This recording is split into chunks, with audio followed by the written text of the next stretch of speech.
السلام علیکم، میرا نام ہے علی رضا خان اور آپ دیکھ رہے ہیں مسلم سائق بائی خان۔ آج ایک نئی ویڈیو کے ساتھ آپ کی خدمت میں حاضر ہیں۔ واقعہ معراج تو آپ نے سنا ہی ہوگا، ہمارے کوہستانی بھائی ہیں، کیا خوبصورت ایکسپلین کرتے ہیں، آپ اس کو دیکھیں۔ چلتے ہیں ویڈیو کی جانب۔ انسانوں کی تاریخ کی سب سے بڑی سیر، 7 آسمانوں کی سیر، الاسراء والمعراج۔ You believe that Muhammad went to heaven on a winged horse? Yes, I believe in God. شب معراج واقعہ میں معراج۔ سدرۃ المنتہا۔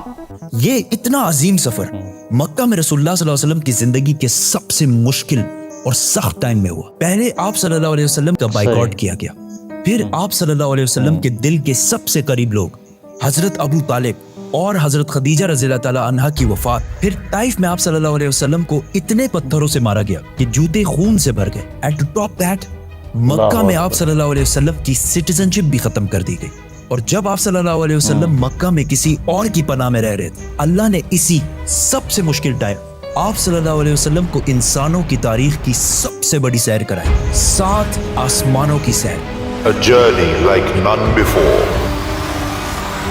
کمال ہے، یہ 7 آسمانوں کا کمال سفر ہے۔ نبوت کے 11ویں سال میں ہوا، which means almost بالکل middle میں، اور یہ سفر رسول اللہ صلی اللہ علیہ وسلم کی زندگی کا ٹرننگ پوائنٹ تھا۔ 7 آسمانوں کے اس سفر سے پہلے آپ صلی اللہ علیہ وسلم مکہ میں بہت سخت زندگی گزار رہے تھے، لیکن اس سفر کے ڈائریکٹ بعد آپ صلی اللہ علیہ وسلم نے مدینہ ہجرت فرمائی، جہاں ایک نئی ریاست کے لیڈر اور بادشاہ کے طور پر ان کی زندگی بالکل بدل گئی۔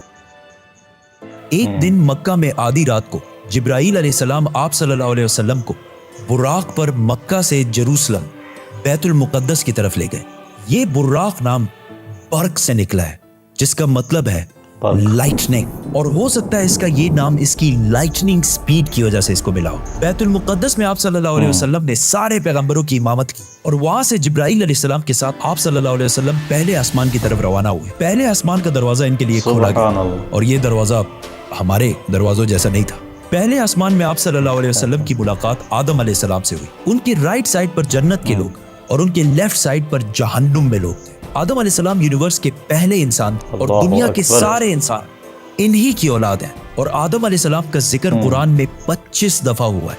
آپ صلی اللہ علیہ وسلم نے انہیں سلام کیا، انہوں نے سلام کا جواب دیا، اور آپ صلی اللہ علیہ وسلم دوسرے آسمان کی طرف روانہ ہوئے۔ وہاں ان کی ملاقات عیسیٰ اور یحییٰ علیہ السلام سے ہوئی۔ عیسیٰ اور یحییٰ علیہ السلام ایک دوسرے کے کزنز تھے، جنہیں کرسچینٹی میں جیزس اور جان دی بیپٹسٹ کہا جاتا ہے۔ یہ دونوں پیغمبر آج سے 2000 سال پہلے رومن امپائر کے اسٹیٹ فلسطین میں پیدا ہوئے، اور ان دونوں کزنز کی زندگی بہت ہی مشکل حالت میں گزری۔ حضرت یحییٰ علیہ السلام کو ایک ظالم حکمران نے شہید کر دیا، اور ان کی شہادت کو آج بھی لوگ کربلا میں امام حسین کی شہادت سے کمپیئر کرتے ہیں۔ ان کے کزن عیسیٰ علیہ السلام کے ساتھ بھی یہی ہونے والا تھا، لیکن اللہ نے آخری ٹائم انہیں دنیا سے اٹھا لیا۔ قرآن میں یحییٰ علیہ السلام کا ذکر 5 دفعہ ہوا ہے، اور حضرت عیسیٰ علیہ السلام کا ذکر 25 مرتبہ ہوا ہے۔ آپ صلی اللہ علیہ وسلم نے انہیں سلام کیا، انہوں نے سلام کا جواب دیا، اور آپ صلی اللہ علیہ وسلم تیسرے آسمان کی طرف روانہ ہوئے۔ وہاں ان کی ملاقات یوسف علیہ السلام سے ہوئی۔ یوسف علیہ السلام آج سے آلموسٹ 3600 سال پہلے فلسطین میں پیدا ہوئے، اینڈ وی آل نو کہ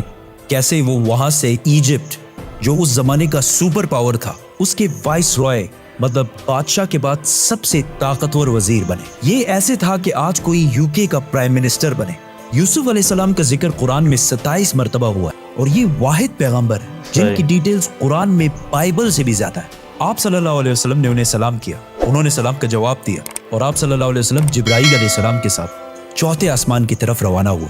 وہاں ان کی ملاقات ادریس علیہ السلام سے ہوئی۔ ادریس علیہ السلام دنیا کے پہلے انسانوں میں سے تھے۔ آدم علیہ السلام اور شیت علیہ السلام کے بعد ادریس علیہ السلام کو انسانوں کا تیسرا نبی مانا جاتا ہے، اور دنیا میں سب سے پہلے ظلم کے خلاف جہاد انہوں نے ہی کیا تھا۔ ادریس علیہ السلام کو دنیا کا پہلا سائنٹسٹ بھی سمجھا جاتا ہے، کیونکہ انہوں نے پہلی دفعہ دنیا میں پین قلم یوز کیا تھا، پہلی دفعہ آسمان میں سٹارز اور پلانٹس کی موومنٹ کو آبزرو کر کے انسانوں کی زندگی آسان بنائی تھی۔ ادریس علیہ السلام کا ذکر قرآن میں 2 مرتبہ ہوا ہے۔ آپ صلی اللہ علیہ وسلم نے انہیں سلام کیا، انہوں نے سلام کا جواب دیا، اور آپ صلی اللہ علیہ وسلم 5ویں آسمان کی طرف روانہ ہوئے۔ وہاں آپ صلی اللہ علیہ وسلم کی ملاقات ہارون علیہ السلام سے ہوئی۔ جب موسیٰ علیہ السلام پیغمبر بنے تو انہوں نے اللہ سے دعا کی کہ میرے بھائی ہارون کو بھی میرے اس مشن میں شامل کریں، تو اس طرح ہارون علیہ السلام بھی پیغمبر بنے۔ موسیٰ علیہ السلام نے ہارون علیہ السلام کو صرف اس لیے چوز نہیں کیا کہ وہ ان کے بھائی تھے، بلکہ اس لیے क्योंकि हारून अलैहिस्सलाम बनी इसराइल के सबसे बड़े स्कॉलर्स में से थे। मूसा अलैहिस्सलाम बचपन से फिरौन के घर में पले बड़े थे, जिसकी वजह से उन्हें बनी इसराइल की किताबों और स्क्रिप्चर्स का इतना इल्म नहीं था। तो उन्हें एक ऐसे शख्स की जरूरत थी जिसके पास इन सारी चीजों का इल्म हो, और वो थे हारून अलैहिस्सलाम। और आज तक यहूदियों में सबसे ज्यादा स्कॉलर्स हारून अलैहिस्सलाम की औलाद में से हैं, जिसकी वजह से हारून अलैहिस्सलाम की औलाद को यहूदियों में एक स्पेशल स्टेटस हासिल है, जिस तरह इस्लाम में सैयदों को हासिल है। हारून अलैहिस्सलाम का जिक्र कुरान में 20 मरतबा हुआ है। आप सल्लल्लाहु अलैहि वसल्लम ने इन्हें सलाम किया, उन्होंने सलाम का जवाब दिया, और आप सल्लल्लाहु अलैहि वसल्लम छठे आसमान की तरफ रवाना हो। वहां आप सल्लल्लाहु अलैहि वसल्लम की मुलाकात एक ऐसे पैगंबर से हुई जिनका जिक्र कुरान में सबसे ज्यादा किया गया है, 136 टाइम्स। क्योंकि मूसा अलैहिस्सलाम की स्टोरी को आज तक दुनिया की सबसे ज्यादा इंटरेस्टिंग और आउटस्टैंडिंग स्टोरी समझा जाता है, और आज भी बुक्स, कॉमिक्स और इवन हॉलीवुड की सबसे बड़ी फिल्म्स मूसा अलैहिस्सलाम की स्टोरी से कहीं ना कहीं इंस्पायर्ड होती है, जैसे कि Superman, Harry Potter and many others. ये सारे स्टोरीज बिलियंस ऑफ डॉलर्स कमा चुके हैं। And I was like, come on, this is Musa alayhi salam's story. हुआ ऐसे कि जब यूसुफ अलैहिस्सलाम मिस्र के प्राइम मिनिस्टर बने तो उन्होंने अपने 11 भाइयों को भी इजिप्ट में आबाद किया, और काफी जनरेशंस तक वो उधर ही रहे, और आहिस्ता आहिस्ता वो इजिप्ट के सबसे स्ट्रॉन्ग और रिच कम्युनिटी बने एज यूजुअल। लेकिन ये देखकर मिस्र के लोग इनसे डरने लगे, और उन्होंने बनी इसराइल पर जुल्म करना शुरू किया, और आखिर सारे यहूदियों को गुलाम बना दिया, और बनी इसराइल मिस्र वालों के 400 साल तक गुलाम रहे, जिसमें उन्होंने उन पर बहुत जुल्म किए। आखिर 400 साल बाद मूसा अलैहिस्सलाम के जरिए अल्लाह ने बनी इसराइल को फिरौन की गुलामी से निकाल दिया। वहां से आप सल्लल्लाहु अलैहि वसल्लम 7वें और आखिरी आसमान पहुंचे, जहां उनकी मुलाकात उनकी ग्रेट ग्रेट ग्रेट ग्रैंडफादर से हुई, हजरत इब्राहिम अलैहिस्सलाम।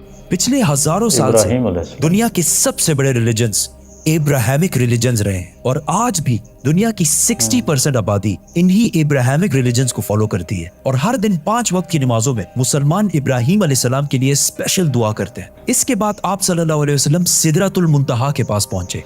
वहां आप सल्लल्लाहु अलैहि वसल्लम को बैतुल मामूर दिखाया गया, जिसका हर दिन 70,000 नए फरिश्ते तवाफ करते हैं। सिदरतुल मुंतहा आखिरी बाउंड्री है, वो आखिरी हद है, मखलूक कोई इससे आगे नहीं जा सकती। लेकिन रसूलुल्लाह सल्लल्लाहु अलैहि वसल्लम को इजाजत थी, इसीलिए वो जिब्राईल अलैहिस्सलाम को छोड़कर अकेले आगे बढ़े और अल्लाह के दरबार में हाजिर हुए। आप सल्लल्लाहु अलैहि वसल्लम से बाद में सहाबा ने पूछा कि क्या आपने अंदर अल्लाह को देखा? तो आप सल्लल्लाहु अलैहि वसल्लम ने कहा कि मैं कैसे देखता, वहां नूर, लाइट का पर्दा था। यहाँ इस इतने अजीम सफर का असली मकसद जाहिर हुआ। यहाँ इस्लाम का सबसे बड़ा हुक्म मुसलमानों पर फर्ज हुआ, नमाज, जो पिछले 1400 साल से पूरी दुनिया के कोने कोने में अदा हो रही है।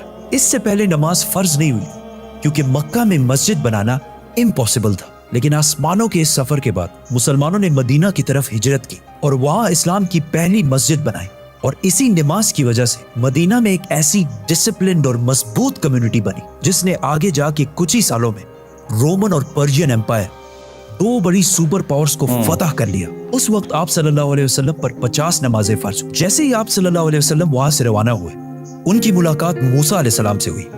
मूसा अलैहिस्सलाम ने उनसे कहा कि आपकी उम्मत 50 नमाजें कभी भी अदा नहीं कर सकती, तो आप अल्लाह के दरबार में वापस जाएं और उनसे इसे कम करने की रिक्वेस्ट कर। सही बुखारी में है कि रसूलुल्लाह सल्लल्लाहु अलैहि वसल्लम वापस गए और अल्लाह से रिक्वेस्ट की, जिस पर अल्लाह ने नमाजें 50 से कम करके 40 कर दी। आप सल्लल्लाहु अलैहि वसल्लम वापस मूसा अलैहिस्सलाम के पास गए तो उन्होंने कहा कि 40 भी इम्पॉसिबल है, वापस जाकर अल्लाह से रिक्वेस्ट करें कि वो 40 से भी कम कर। और इस तरह थोड़ा आना जाना चलता रहा और आखिर नमाजें 5 पर फिक्स हुई। लेकिन मूसा अलैहिस्सलाम ने फिर आप सल्लल्लाहु अलैहि वसल्लम को कहा कि आपकी उम्मत 5 नमाजें भी दिन में अदा नहीं कर सकती। लेकिन आप सल्लल्लाहु अलैहि वसल्लम ने कहा कि इसके बाद अल्लाह से नमाजें और कम करने में मुझे शर्म आती, मैं 5 नमाजों पर राजी हूँ। आप सल्लल्लाहु अलैहि वसल्लम को इस सफर में जन्नत, दोज़ख और गुनहगार लोगों की सजाएं सब दिखाई गई। आखिर आप सल्लल्लाहु अलैहि वसल्लम जेरूसलम वापस बैतुल मुक़द्दस पहुंचे और वहां से वापस मक्का की तरफ रवाना हुए। रास्ते में उन्हें एक काफिला देखा जिनका एक ऊंट उनसे भाग गया था। जैसे ही आप सल्लल्लाहु अलैहि वसल्लम वापस मक्का पहुंचे तो मक्का वाले सारे सो रहे थे, विच मीन्स ये सारा कुछ आप सल्लल्लाहु अलैहि वसल्लम ने एक ही रात में किया था। अब ये कैसे पॉसिबल है? आइंस्टाइन की थ्योरी ऑफ रिलेटिविटी के मुताबिक What is time? Time is not absolute. Time is not absolute. जिसका मतलब है कि अगर एक शख्स तेज मूव हो रहा है और दूसरा अपनी जगह पर खड़ा है तो ये दोनों टाइम को बिल्कुल डिफरेंट महसूस करेंगे। और अगर कोई लाइट के स्पीड के करीब ट्रेवल करे तो उसके लिए टाइम बहुत ही स्लोली पास होगा। एंड एज वी नो, बुराक का नाम ही उसकी लाइटनिंग स्पीड की वजह से रखा गया है। इसीलिए आप सल्लल्लाहु अलैहि वसल्लम के लिए ये रात बहुत लंबी थी और बाकी सारों के लिए ये एक नॉर्मल रात थी। जैसे ही आप सल्लल्लाहु अलैहि वसल्लम मक्का वापस पहुंचे, उनको पता था कि अगर वो ये सारी बातें मक्का वालों को बताएंगे तो मक्का वाले उनका बहुत मजाक उड़ाएंगे। लेकिन आप सल्लल्लाहु अलैहि वसल्लम ने सारों को क्लियरली कंप्लीट स्टोरी सुना दी, जिसकी वजह से मक्का वालों ने उनका बहुत मजाक उड़ाया और आप सल्लल्लाहु अलैहि वसल्लम से बैतुल मुक़द्दस के बारे में क्वेश्चंस पूछने लगे, क्योंकि उनको पता था कि इससे पहले आप सल्लल्लाहु अलैहि वसल्लम बैतुल मुक़द्दस कभी भी नहीं गए। लेकिन उसी टाइम आप सल्लल्लाहु अलैहि वसल्लम की मेमोरी को और स्ट्रॉन्ग करने के लिए अल्लाह ने बैतुल मुक़द्दस को आप सल्लल्लाहु अलैहि वसल्लम के सामने पेश किया। इसी तरह जिस तरह आप इस टाइम ये वीडियो देख रहे हैं, मक्का वाले आप सल्लल्लाहु अलैहि वसल्लम से बैतुल मुक़द्दस के बारे में पूछते रहे और आप सल्लल्लाहु अलैहि वसल्लम उनके हर बात का जवाब देते रहे, जिससे वो सारे बिल्कुल शॉक हो गए। आप सल्लल्लाहु अलैहि वसल्लम ने उन्हें उस काफले का भी बताया जिसका ऊंट भाग गया था और उसके थोड़ी ही देर बाद वो काफला भी पहुंच गया और उन्होंने कहा कि ये सब कुछ सच है, जिससे मक्का वाले और भी शॉक हो गए। लेकिन ये ऐसा वाकया है कि जिसे आज भी और उस जमाने में भी मानना बहुत ही मुश्किल था, जिसकी वजह से कुछ कमजोर ईमान वाले मुसलमान भी इस्लाम से फिर गए और आप सल्लल्लाहु अलैहि वसल्लम के दोस्त जिन्होंने आप सल्लल्लाहु अलैहि वसल्लम को पनाह दी थी, उन्होंने भी आप सल्लल्लाहु अलैहि वसल्लम की बात नहीं मानी। लेकिन जब अबू बकर रज़ियल्लाहु ताला अन्हु को इसका पता चला तो उन्होंने कहा कि अगर रसूलुल्लाह सल्लल्लाहु अलैहि वसल्लम ने कहा है तो ये यकीनन बिल्कुल सच बात होगी, जिस पर उनका नाम उस दिन से अबू बकर सदीक पड़ा। ये सफर कोई मामूली सफर नहीं था, बल्कि इसने इस्लाम की सख्त दिन खत्म करके इस्लाम के उरूज के दिन शुरू किए और इससे अगले ही साल मदीना से 72 लोग आप सल्लल्लाहु अलैहि वसल्लम को अपने बादशाह और लीडर के तौर पर मक्का से मदीना की तरफ ले जाने के लिए आए। सब्सक्राइब। तो दोस्तों, कैसी लगी वीडियो?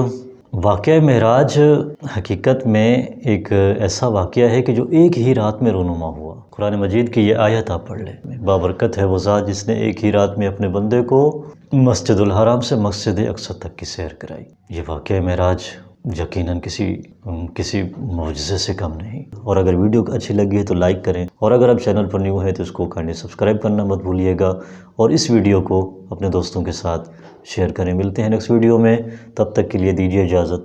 अस्सलामु अलैकुम।